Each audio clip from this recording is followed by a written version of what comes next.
பிரியா, அடிக்கிற குளிருக்கு நான் தான் அசந்து தூங்கிட்டேன். நீ தான் சீக்கிரம் எழுந்துப்பியே, எனக்கு கொஞ்சம் எழுப்பி விட்டுறக்கூடாது? ஏங்க இன்னைக்கு நானும் அசந்து தூங்கிட்டேங்க. கொஞ்ச நேரத்துக்கு முன்னாடி தான் எந்திரிச்சனே. ஐயோ, ஆஃபீஸ்க்கு டைம் ஆச்சுமா, டிஃபன் செஞ்சுட்டியா? ஆ இட்லி ஊத்திட்டேங்க. அதுக்கு தொட்டுக்கிறதுக்கு தான் ஸ்பெஷலா கதம்ப வேர்க்கடலை சட்னி செஞ்சுட்டு இருக்கேன். ஓ, சூப்பரா இருக்குமே.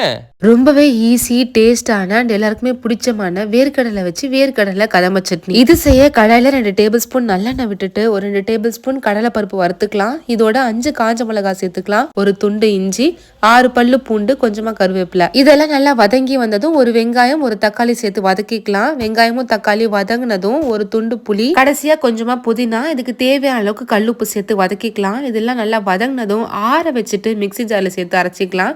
நான் இன்னைக்கு வறுத்த வேர்க்கடலை தான் யூஸ் பண்ணியிருக்கேன். நீங்க வறுக்காத வேர்க்கடலை யூஸ் பண்ணீங்கன்னா கடலை பருப்பு வறுக்கும் போதே பச்சை வேர்க்கடலையும் சேர்த்து வறுத்து எடுத்துக்கலாம். இப்போ நம்ம வதக்கி வச்சிருந்த வெங்காயம், தக்காளி, வேர்க்கடலை தண்ணி விட்டு நல்லா அரைச்சி எடுத்துட்டோம்னா சட்னி ரெடி ஆயிடும். தாளிப்புக்கு கடாயில எண்ணெய் விட்டுட்டு கடுகு, உளுத்தம் பருப்பு, பெருங்காயம், கருவேப்பிலை இது எல்லாமே நல்லா பொரிஞ்சு வந்ததும் நம்ம சட்னியோட சேர்த்துட்டோம்னா சூப்பரான கதம்ப வேர்க்கடலை சட்னி ரெடி. இட்லி, தோசைக்கெல்லாம் சூப்பரா இருக்கும். ட்ரை பண்ணி பார்த்துட்டு எப்படின்னு சொல்லுங்க.